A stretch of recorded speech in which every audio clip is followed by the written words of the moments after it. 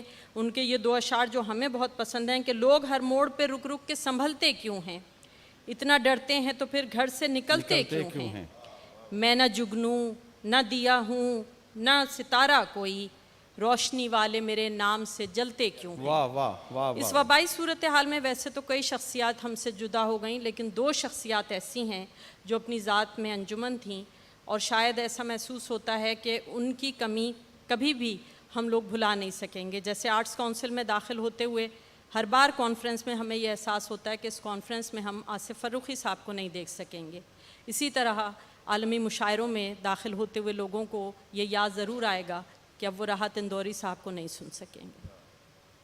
بہت شکریہ امرین، بہت شکریہ۔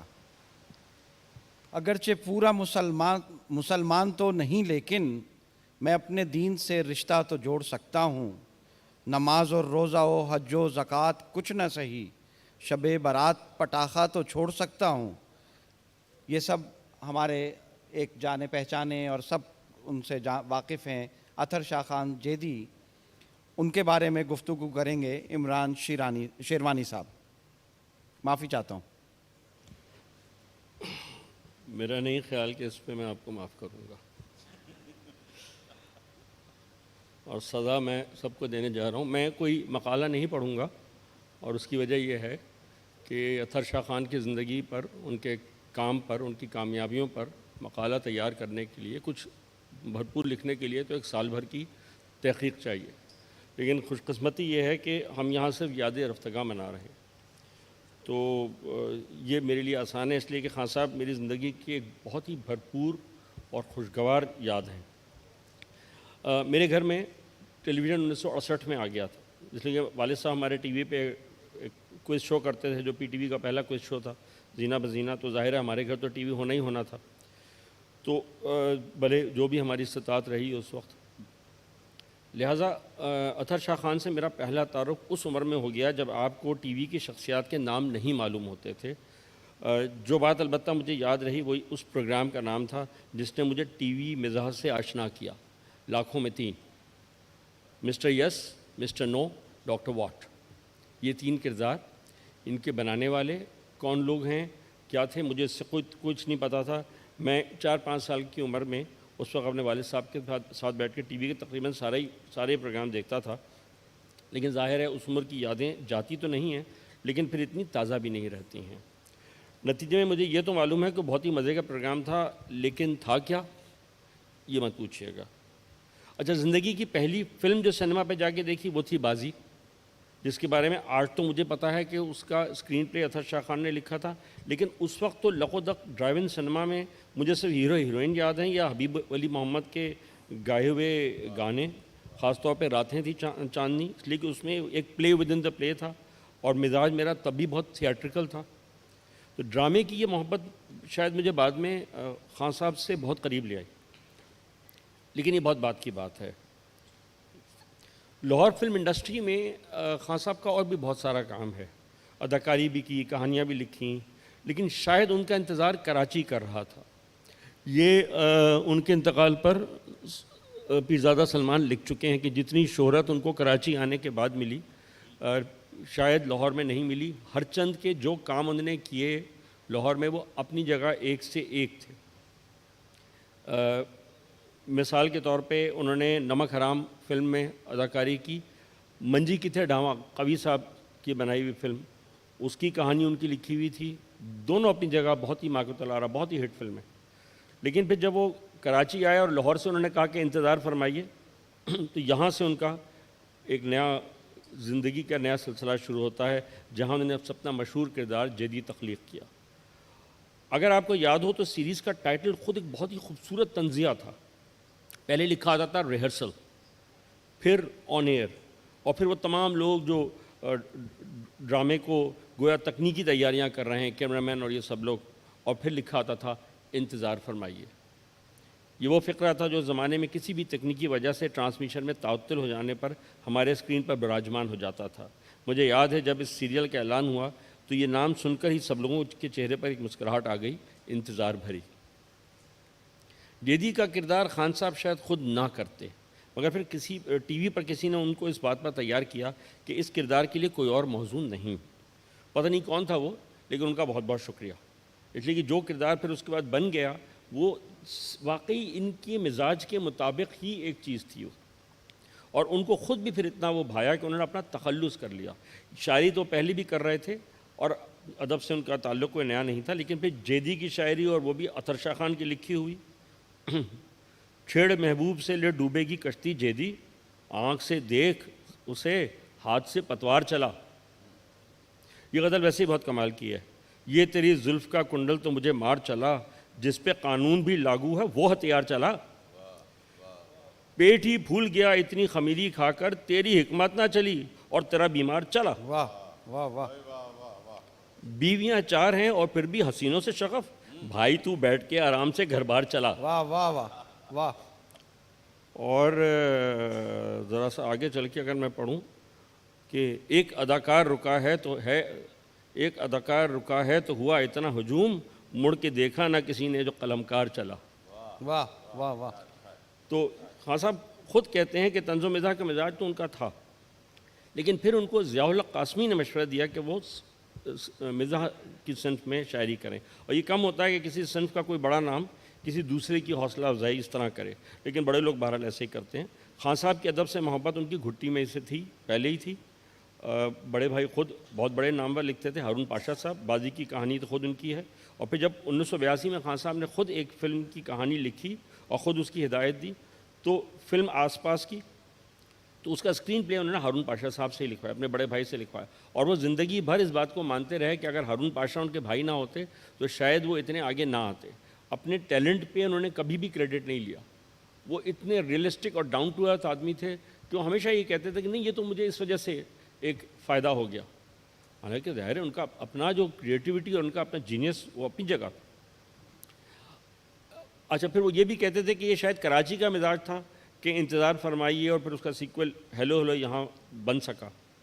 انہی دنوں کی بات ہے جب خان صاحب سے میری پہلی ملاقات ہوئی. یہ سن 70 کی عمران دہائی. صاحب ہمارے پاس وقت جو ہے وہ ختم ہو رہا ہے، تو ذرا سا اس کو تھوڑا سا آپ اختتامی اس پہ جو ہے وہ. میرا مسئلہ نہیں ہے، مگر میرے خیال میں اطہر خان صاحب تھوڑا زیادہ وقت ڈیزرو کرتے ہیں. نہیں، مگر یہ کہ ہمارے پاس اگلے سیشن کا ہم 15 منٹ اس سے آگے جا چکے ہیں اپنے وقت سے. تو اس ملاقات میں ہم بچے تھے، لیکن انہوں نے اتنے پیار سے ہم سے ملے وہ، اس طریقے سے کہ بس. اچھا، پھر اس کے کچھ عرصے بعد انہوں نے یہاں تھیٹر کیا. کراچی میں اس زمانے میں بنڈے ڈرامے ہوا کرتے تھے. خان صاحب نے جو 75 ڈرامے کیے ہیں وہ 15 دن چلے ہیں. وہ بہت اچھا. ایک واقعہ مجھے ضرور سنانا چاہوں گا کہ ٹی وی کے کسی پروگرام میں تھیٹر کی کوئی بڑی شخصیت یہ رونا رو رہی تھی کہ کتنی محنت سے ڈرامہ تیار کرتے ہیں، لوگ دیکھنے نہیں آتے. انہوں نے قصہ سنایا کہ اس طرح منڈپ سج گیا تو مال روڈ پر پتہ نہیں کہاں سے لوگوں کو پکڑ کے لایا گیا. اچھا بھائی، اس کے بعد خان صاحب کی باری آئی. انہوں نے کہا کہ اتنے کٹ جھیلنے کے قصے کے بعد اپنی کہانی سنائی اور کہا کہ کس طرح ایک ہنگامہ مچا ہوا تھا، باہر کے ٹکٹ چاہیے. اور پھر اناؤنس کیا گیا کہ بھائی اس شو کے بعد ایک شو اور کیا جائے گا، تو لوگ ٹھنڈے ہوئے.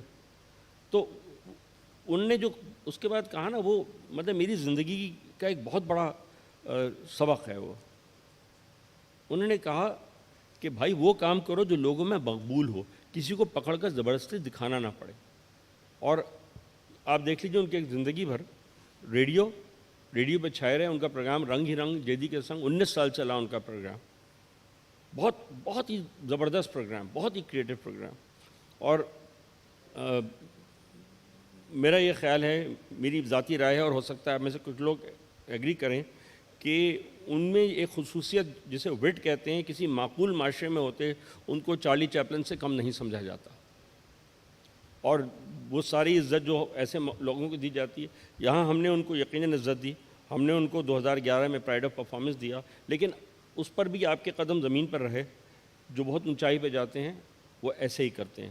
میں چلتے چلتے ایک آخری ان کا قطعہ ضرور سنانا چاہوں گا، جی اس لیے کہ شاعر و ادب تو کہیں سے بھی آ سکتا ہے نا، شعر و ادب تو. لیکن پھر وہ یہ کہتے ہیں ہے شاعر و ادیب و مفکر عظیم تر، اور پھر بھی انکسار سے ملتے ہیں سب سے وہ. کچھ اور بھی ادب میں بڑھتا ہے ان کا مرتبہ، کچھ اور بھی ادب میں بڑھا ان کا مرتبہ، 22ویں گریڈ میں آئے ہیں جب سے وہ. واہ واہ واہ واہ، بہت شکریہ. میں تمام شرکائے گفتگو کا بہت ممنون ہوں کہ آپ لوگ تشریف لائے، اور جو لوگ یہاں پہ بیٹھ کے اس پروگرام کو دیکھ رہے ہیں اور جو لوگ آن لائن دیکھ رہے ہیں، ان سب کا بھی بہت شکریہ.